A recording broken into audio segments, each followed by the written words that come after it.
We'll do a bunch of stuff. I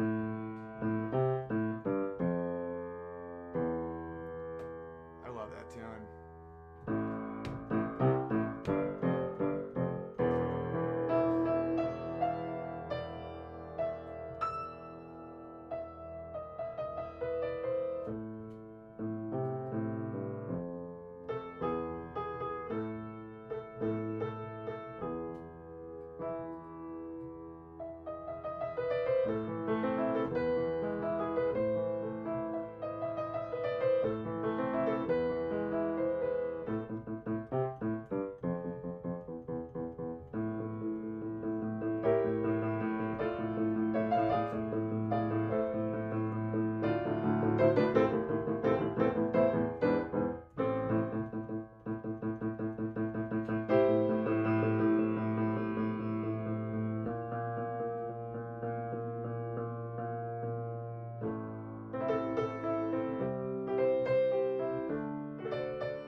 Hello and good evening, and welcome to Field Talk.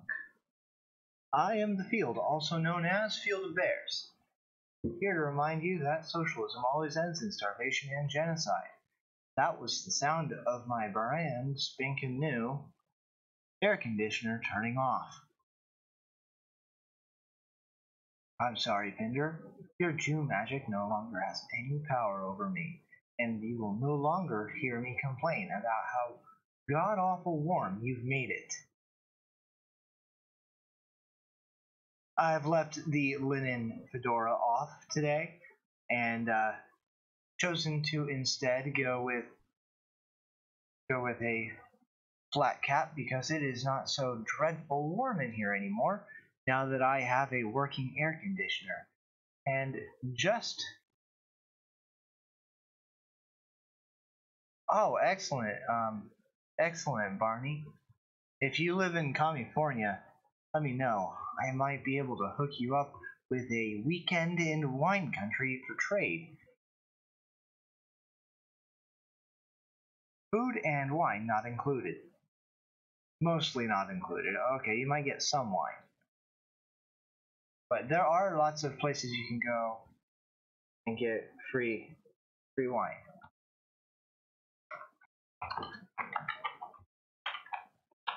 Let's look that up. It's actually it's bugging me just a tiny bit. Oh, sweet, Mr. Bear. Always good to have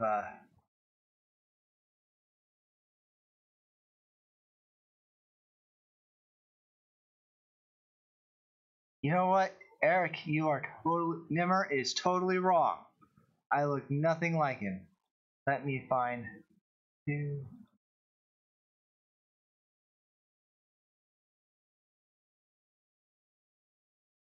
There, look at that. Wow, that looks nothing like me. Sweet, Barney. Like I said, I might be able to hook you up with a weekend in wine country. That looks nothing like me. Nothing. How dare you, Nimmer? How dare? Let's go back to this. Now, I want to get to the topic, and I want to be just a little bit off the cuff today because I didn't know what I wanted to talk about until I saw a tweet, a twiddle tweet. Actually, it might actually be a good idea to go ahead and pull it up. This is fun. Anyway.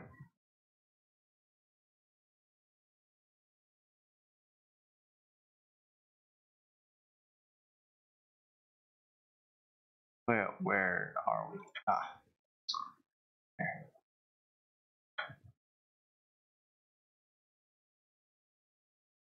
All right.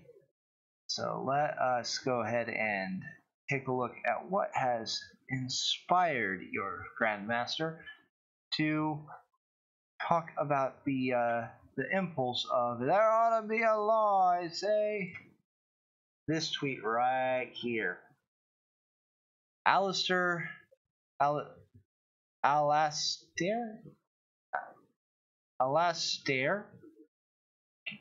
going to call that Alistair. Alistair Campbell says that climate change denial should be a crime. And that is horrifying. It's horrifying for several reasons, least of which is the criminalization of an opinion.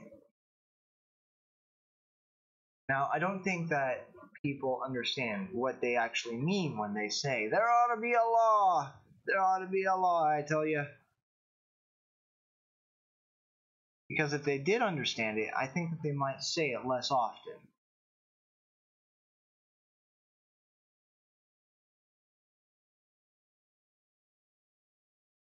To start with, government is force. The way the government obtains funds is through force. The way that the government enforces laws is through force. That's why it's called enforcing. And what is force? Force is compelling somebody through threat or through violence to do something against their will. Which means an escalation of violence or the threat of violence until you comply. So, when someone says there ought to be a law against what's something everybody can agree on? There ought to be a law against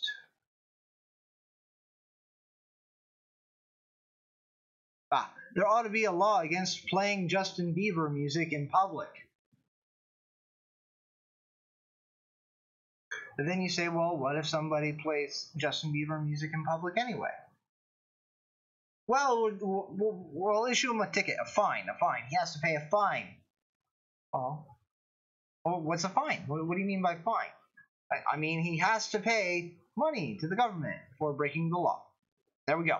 Done and dusted. There it is.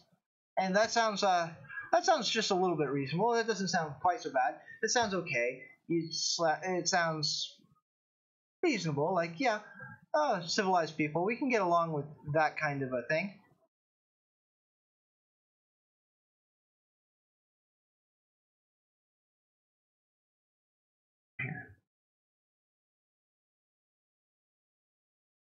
Okay. To satisfy my paranoia just a little bit, because there's only 3 of us in here.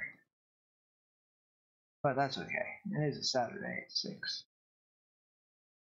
Oh, there's only 2 of us.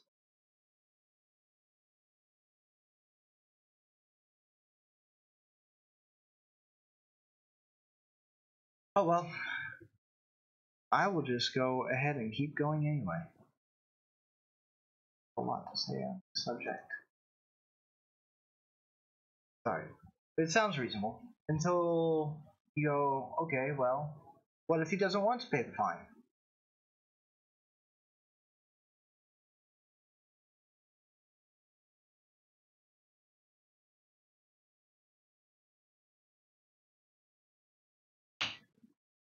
Yeah, exactly. Well, what if he doesn't want to pay the fine?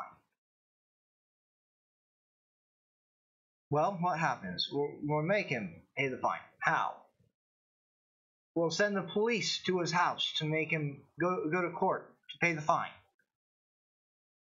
Okay, well, what if he goes with the police to the court and says, no, I don't want to pay the fine? Then what? Well, then you throw him in jail. Well, wait a second. See, now what you're talking about is throwing a person in jail for playing Justin Bieber music. And while we can all agree that Justin Bieber music is not pleasant to listen to, it isn't so unpleasant that we need to be throwing people in jail over.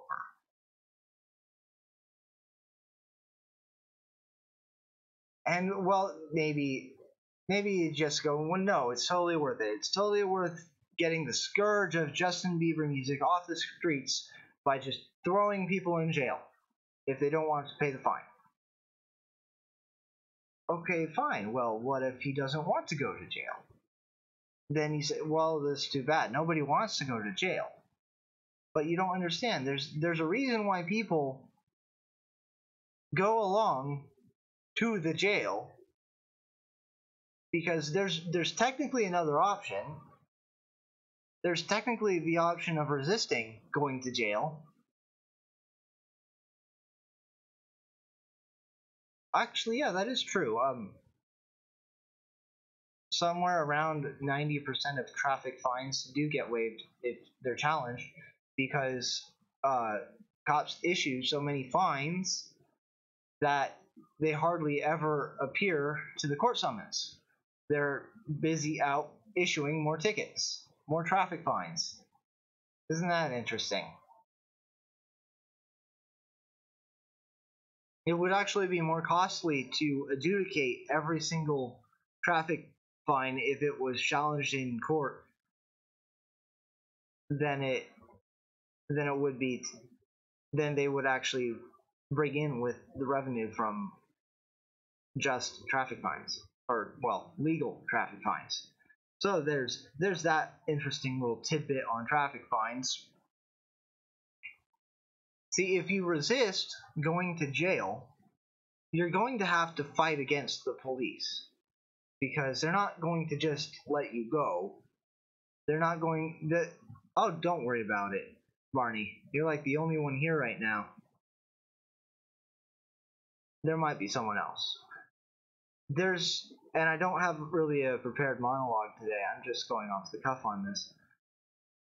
Since the police are not going to let you go, they might lay their hands on you, and you're going to have to escalate your use of force to get away. You're going to have to maybe punch, kick, grab a weapon, and they're going to have to escalate their use of force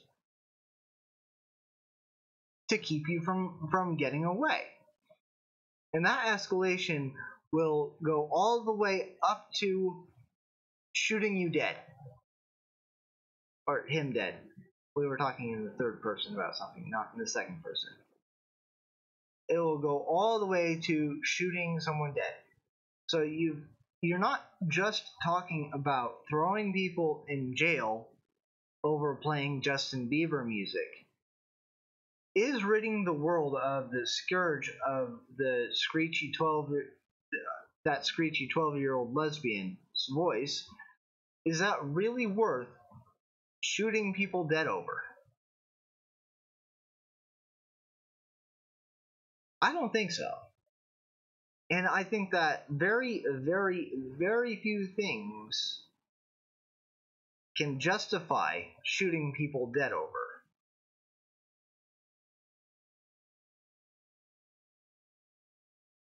And so when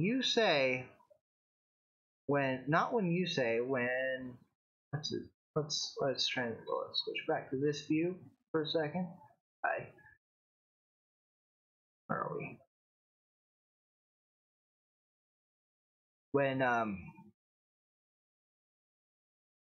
Gotta find it. Yeah, my mentions. There we go. when Alistair Campbell says climate change denial should be a crime.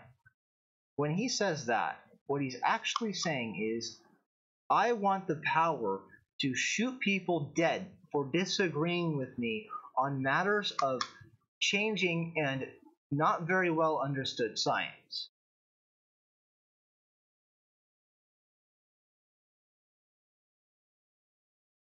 And when I say changing and not very well understood, here let's go ahead and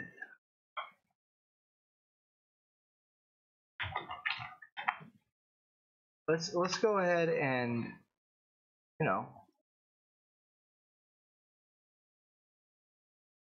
search. Let's search change predictions 2000. Let's see what comes up. Embarrassing predictions haunt the global warming industry.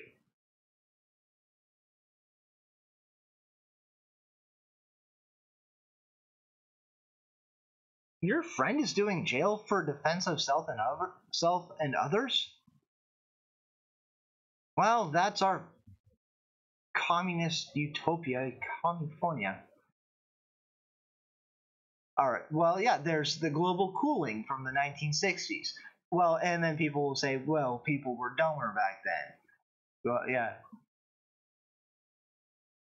The United Nations Climate Refugees. Oh, this one's more recent. 2005, the United Nations Environment Program, UNEP, like inept, warned the imminent sea level rises, increased hurricanes, and desertification caused by man-made global warming would lead to massive population disruptions. In a handy map, the organization highlighted areas that were supposed to be particularly vulnerable in terms of climate refugees. Especially at risk were regions such as the Caribbean and low-lying Pacific Islands, along with coastal areas. The 2005 UNEP predictions claimed that by 2010, some 50 million climate refugees would be frantically fleeing regions of the globe. I don't recall that happening in 2010.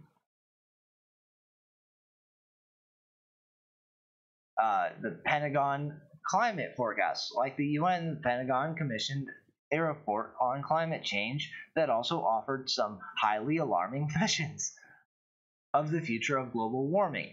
In 2003, the document entitled An Abrupt Climate Change Scenario and Its Implications for United States National Security was widely cited by global warming theorists, bureaucrats, and the establishment press as evidence that humanity was facing certain doom. It also served as the foundation for the claim that alleged man-made climate change was actually a national security concern.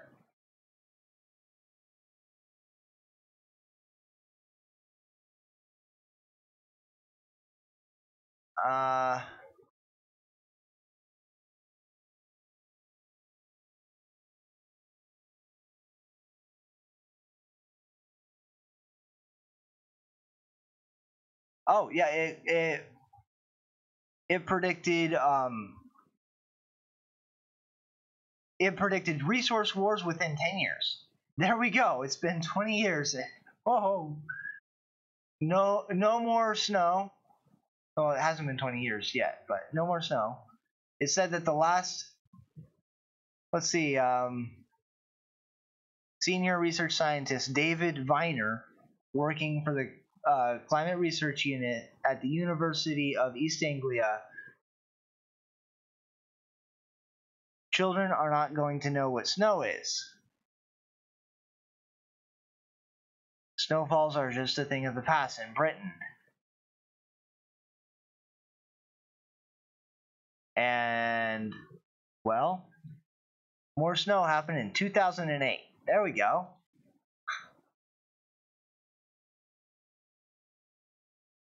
Yeah, I do remember Miley saying that. Hello, Boulder Bear. We are going through some. Yeah. Oh, the Arctic ice. They said it would be gone by 2009. Oh no, that's not what he said. What did Al Gore? Al Gore said that the North Pole would be ice-free by the summer of 2013.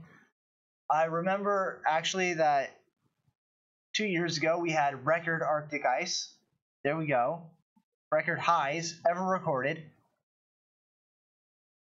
So there's that. I don't even need to go on that. Same story with the Antarctic ice, by the way. The glaciers are growing. So yeah, that's just some, right? That's just some. So let me switch back to OBS. There we go.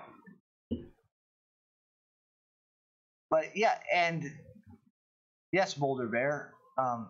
Al Gore used those models because they were scary, convenient, and he knew that he could get a lot of people to give him money to fly around and give speeches for it. He's a con man. He's a politician. Pretty much every politician is a con man, and very, very few of them are motivated by anything other than short-term self-interest. I think that Ron and Rand Paul were both motivated by long-term self-interest, which can have very positive effects because they think that in the long term it is in their own best interests and the best interests of their progeny to live in a free country. People like that are hard to find in politics.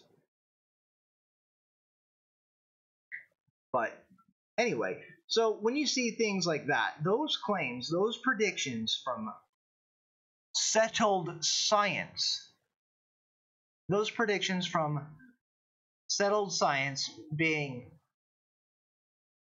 demonstrably wrong, like just wrong. There are hundreds of predictions based on the settled science from of climate change that are just wrong, factually incorrect, did not happen. Like, you would have better climate predictions from reading goat entrails than by looking at these so-called very accurate models, these computer models that you could just adjust and fiddle with, because their interest is not in accurate predictions. Their interest is in getting more funding. And what gets more funding is people being terrified, apparently. Apparently good news doesn't get a whole lot of government grants. Good news, everybody, the oceans are not rising. Manhattan is not being swallowed by the sea. Hurricane will not sweep across California. And Texas will not suddenly be frozen over and flash desertified at the same time. Doesn't get you money, apparently. So when you have this settled science being wrong so often, you just flat out wrong, flat out incorrect. Like, maybe, it's to the point where people are finding it difficult to believe the theory that humans might be having a slight warming effect, which I think is probably accurate. I think that we are having some effect. But when you have this guy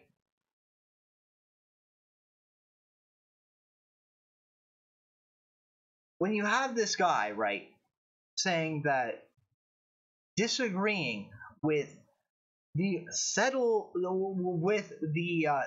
science that has been demonstrably incorrect repeatedly should be against the law.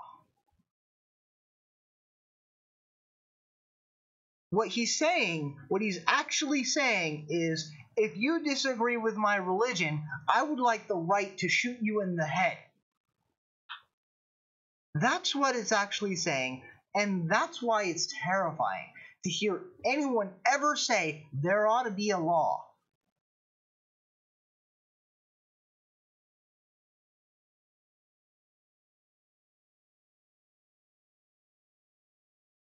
Yeah, and their solution of a carbon tax is stupid, because the carbon tax always comes up in conjunction with the question of how are you going to pay for giving people more free stuff? How are you going to pay for so-called free college? Which I think more accurate you might call state-provided college. And provided to whom? Provided to people who aren't paying for it, obviously. So the carbon tax, what is that? If you're banking on the carbon tax raising enough money to pay for socialistic programs, if you're banking on that, if you're counting on the carbon tax to be a steady revenue, then I do not believe that you think that the carbon tax will reduce carbon emissions. Because if you expected this new sin tax to be a reliable revenue, then you would not. Then if you expected it to be a reliable, if you expected people to change their behavior in order to avoid the carbon tax, then you would not expect it to be a reliable enough revenue to fund anything at all, because it could drop off a cliff. Fuel usage, if you thought that this tax would be a sufficient deterrent to using fuels to such a degree that it would reduce the carbon footprint of entire nations, if you believe that, then that means that the usage would drop so much that you wouldn't get enough money to pay for anything. So there's no point at all in discussing the carbon tax, because people know that the rate at which carbon emissions are being lowered in civilized countries is being done so via the free market at the fastest possible rate. And all it is about transferring wealth from the productive to the unproductive, because the people who emit the most carbon are the ones who produce the most goods. Because every time you have a product, it causes carbon emissions. Every time you produce a service, it causes carbon emissions. Why? Because in order to get either a product or a service from the point at which it is produced or is at rest to the point at which it is consumed or utilized, you need to consume fuel. In order to make that happen, anything at all, if you want to, like this jar, in order for it to be made, you had to use machines at a quarry that use fuel to mine sand, or quarries. Do you call it mining when what? Yeah, silica sand. Then it had to be run through. It had to be run through a sifting machine that used electricity generated by fuel of some kind, natural gas or coal, most likely. Then it had to Then that sand had to be transported to a glass-making facility where massive amounts of energy, probably directly burned fuel, generated the heat to melt the silica sand and put into a glass forming machine to make this jar. And then it's loaded onto a transport of some kind to go to a warehouse where it is stored until it is ordered by a company which is using the jar to fill with some kind of product. And again, transport fuel, energy, fuel at every stage. There is no stage in the creation of the jar which does not involve fuel, all the way up until it gets to my house. And in order to get to my house, I have to consume fuel to get to the store and then to get back to my house. There is nothing on the planet ever that does not cost fuel.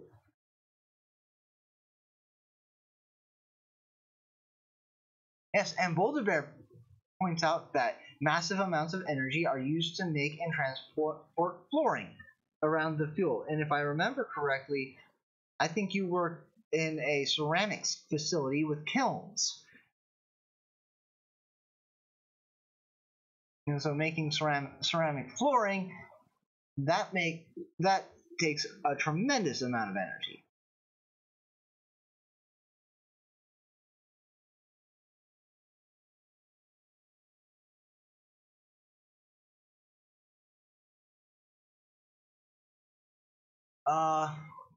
Well, not California has, I think, 3. Yeah, I think they have 3 nuclear power plants. There's the Tits and 2 other ones. But yeah, it's ridiculous. It's ridiculous that people who are not on nuclear power are paying a recycling tax for the waste, which is it's ridiculous. It shouldn't be a tax, obviously. It should be a privately owned nuclear power facility that sells energy, and the price of the disposal would be baked into the cost of the electricity, obviously.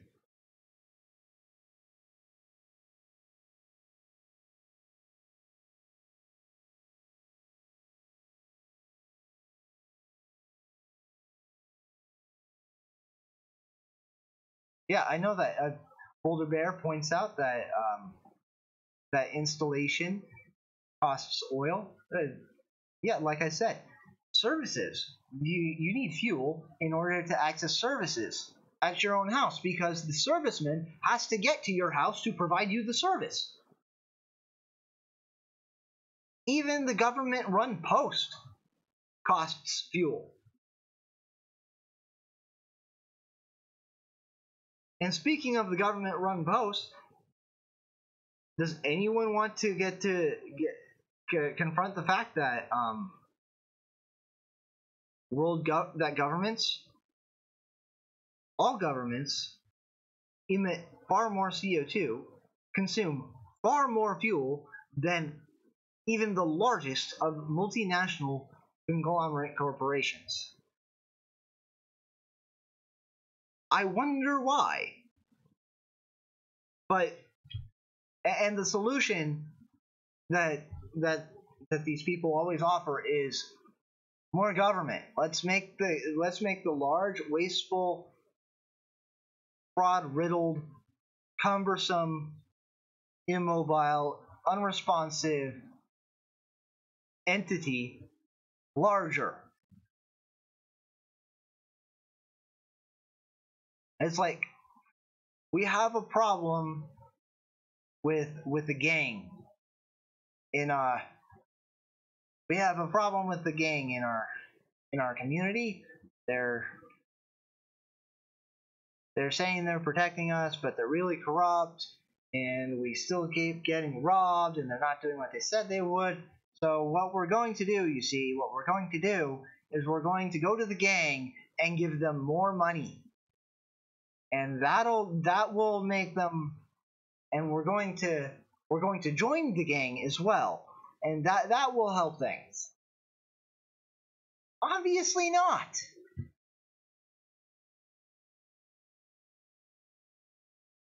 Yes, Boulder Bear, you are correct. The U.S. military is one of the largest consumers of fuel. Like, fighter jets are monstrously inefficient.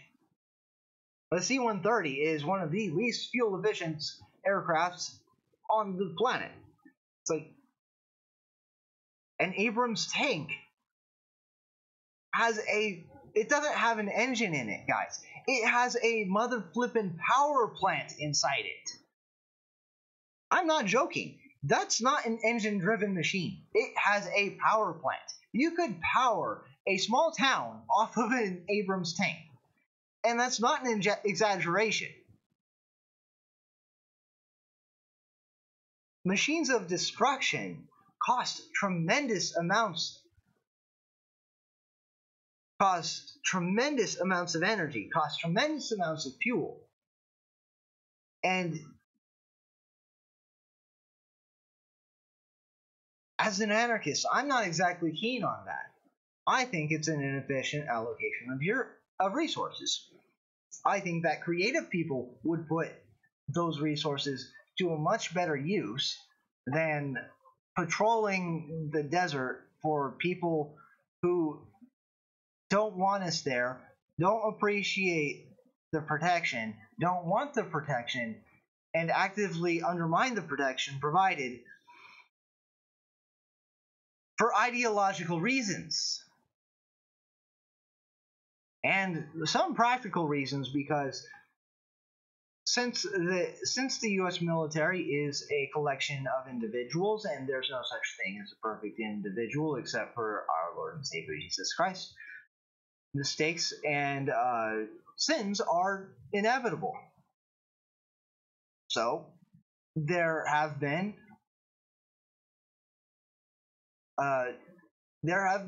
on the U.S. side atrocities committed. Some of them by mistakes due to insufficient intelligence, insufficient information, and some of them willful acts of evil by people who should not have been in command, or should not have been in the position to pull the trigger. Some of them have been just by one individual acting not on orders. What would you call that? Taking their own initiative in contravention of their own orders. So, because humans are the military and humans are flawed creatures, it was inevitable that horrible things would happen in these Middle Eastern wars that would cause other humans to react in a less than favorable way. And so if the general attitude is that Americans are not wanted there, all right, later, Barney. If the general attitude is that the U.S. is unwanted, this is only an hour, right, Barney? It's over in about 10 minutes. A little bit. Well, that's 13 minutes. It's over in 13 minutes. If the general attitude is the services of protection from invasion or the disposal of despots is unwanted, why even bother?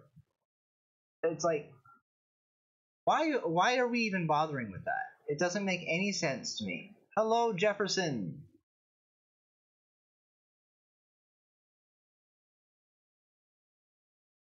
Yeah. 12, actually. But we're right up to the end here. So, and we've got this massive war machine in the Middle East, and it's all funded by people saying there ought to be a law. There ought to be a law. There ought to be a law that says you have to give X amount of money to the government every month, or else. Well, or else the U.S. government will not be able to run around the world playing world police, or else the U.S. government will not be able to run around the interior playing moral police, or else the U.S. government will not be able to prop up these failing institutions of indoctrination with the false label of education on them, or or else multinational corporations dependent on subsidies would suddenly have to compete in the free market and wouldn't have men with guns to back them up from as they tell competitors that they're not allowed to do that.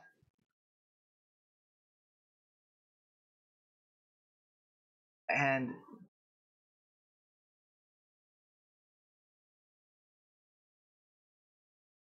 yes, actually, yes, that's a I hadn't talked about that right now, but I do circle back to the idea.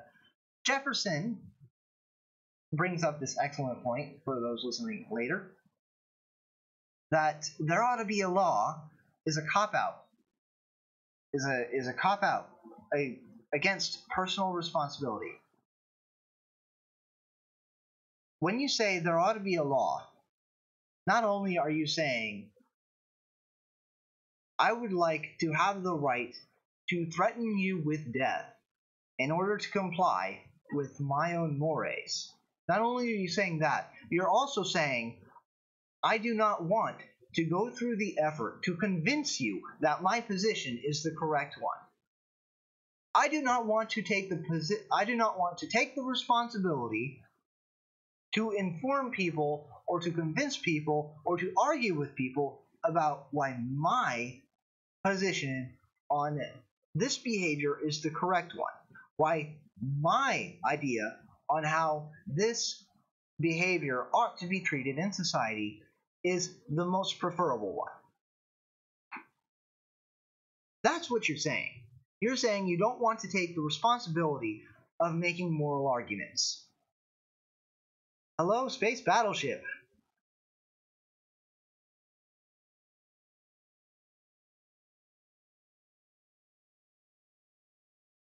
And yes, that's another one. You're also not taking responsibility for fixing whatever problem you're saying there ought to be a law to fix. Maybe it's necessary to take responsibility and donate more to a charity, or even to just people around you in your community that you need help. Maybe in order to solve the problem, you need to take responsibility and volunteer. Or maybe to solve the problem, you need to take responsibility and change your business practices. Or maybe to solve the problem, you need to take responsibility and stop working for an immoral boss. Or maybe to solve the problem, you need to take responsibility and stop buying products from an immoral corporation.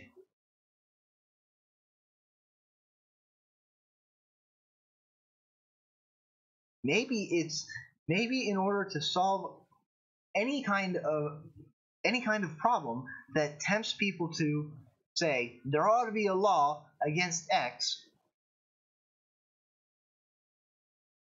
Maybe stopping people from doing X is on you personally. And on top of that, you have to be able to do it peacefully. Because whenever there's a law, that's the opposite of peacefully.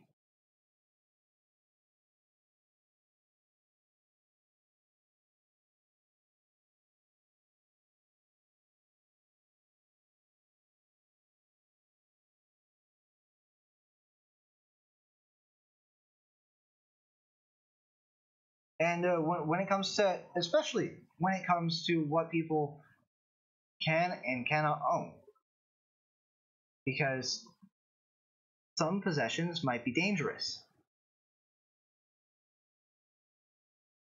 but that doesn't mean that whoever possesses that object is dangerous by virtue of having it.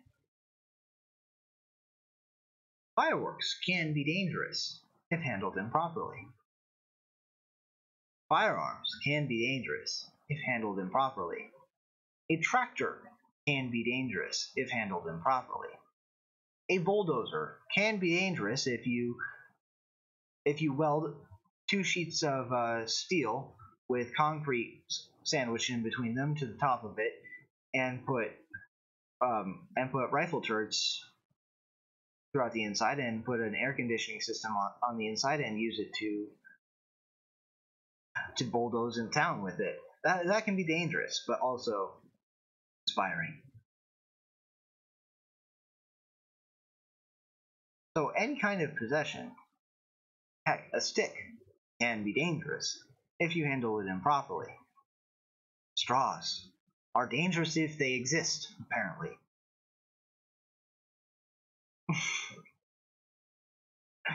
Very funny, Boulder Bear, very funny. But you won't make the world, or the objects, or the owners any less dangerous. Any less dangerous by banning people from owning things, any things. Laws do not reduce risk. It's like a placebo. A law banning objects does not make the object disappear. It doesn't make it impossible for people to obtain that object in contravention of the law.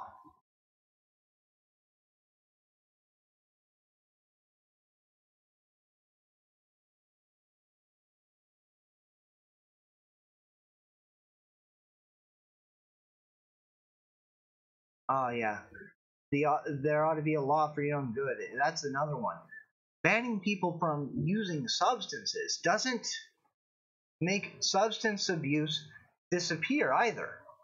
In fact, this war on drugs has made addiction into a public health epidemic. There's what we call an opiate crisis all over this country. Every rural area, there are meth labs dotting California. It is frightening. The drug war, banning drugs, has not helped people, has not made drugs less risky, has not made fewer addicts.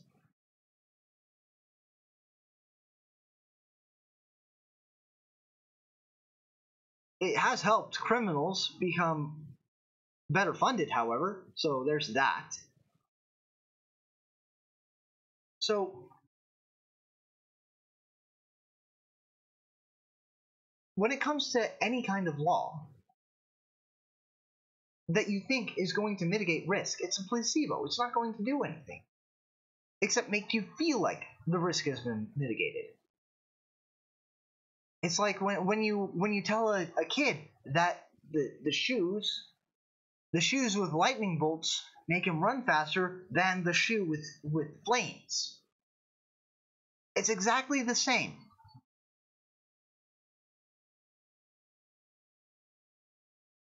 It is exactly the same.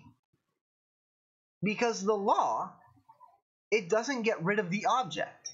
The object still exists. The intent to obtain the object still exists. And people are not as dumb as you think they are when you say there ought to be a law. They aren't just stupid sheep who will follow along when you tell them to do something that they don't want to do. They'll figure out a way to do it anyway. And they won't really care that they contravene the law to do it. Sure, people are also a lot dumber than you think they are, because they end up doing things that are bad for them. But just because you make a law that you think will make people be better for themselves doesn't mean that they will. Because you know what? There are a lot of people who want to treat themselves like garbage.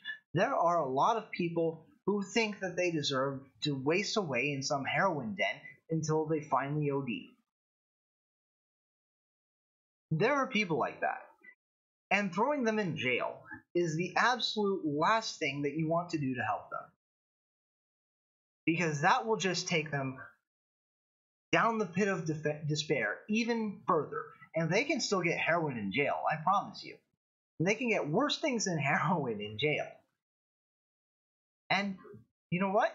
In jail, they might even up and decide to commit suicide even quicker. So all of these for your own good laws. There ought to be a law for your own good. They aren't.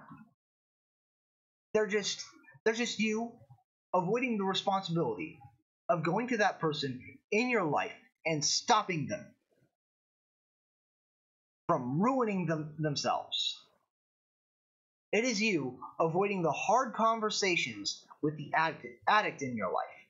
They are you avoiding the difficult choice of confronting the person in your life who probably shouldn't be armed. They are you avoiding the fact that you might have someone in your life who has a severe mental illness and might need professional help in a round-the-clock capacity.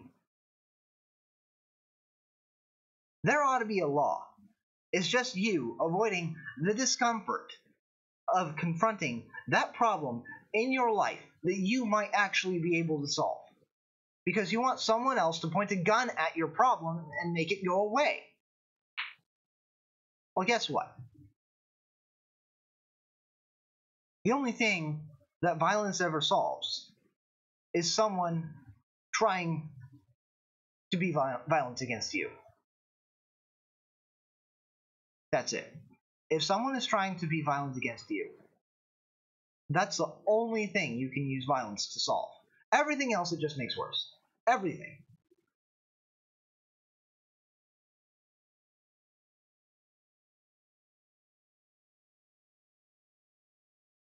So, if you know someone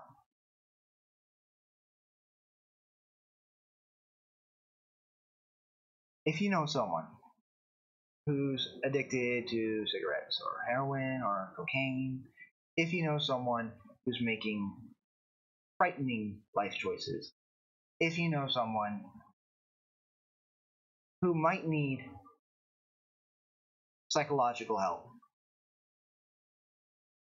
if you know someone like that, you need to go talk to them. And maybe you might need some backup. Maybe you might need some more people to go with you. And you're going to have to talk. And you're going to have to bring your best arguments. And you're going to have to bring love. And you're going to have to, I know that an atheist might not believe in this, but you're going to have to bring the Spirit of God with you. The Spirit of wanting what is best for that person who you're afraid of and afraid for. And you're just going to have to bring the courage with you. And it's going to be difficult, and you might not succeed. You might not solve the problem. But at least you weren't a coward. This has been a good show. Next week, I will have someone to interview, probably.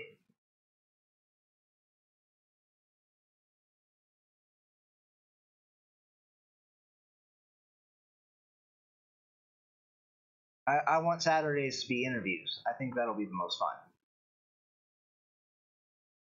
So next week, I want to have someone to interview. If you enjoyed the stream, please go ahead and hit that like button. Share it around. if you think this conversation is important. If you want to see more from me, go ahead and subscribe, and if you want to be notified, please hit that bell. There are links to the following places in the description. So, links to the following places in the description, as well as a link to paypal.me/fieldtalk if you want to sow the field and get on the Wall of Fame. This has been Field Talk. I'm the Field, also known as Field of Bears. Everybody have a great night, and never forget that socialism always ends in starvation and genocide.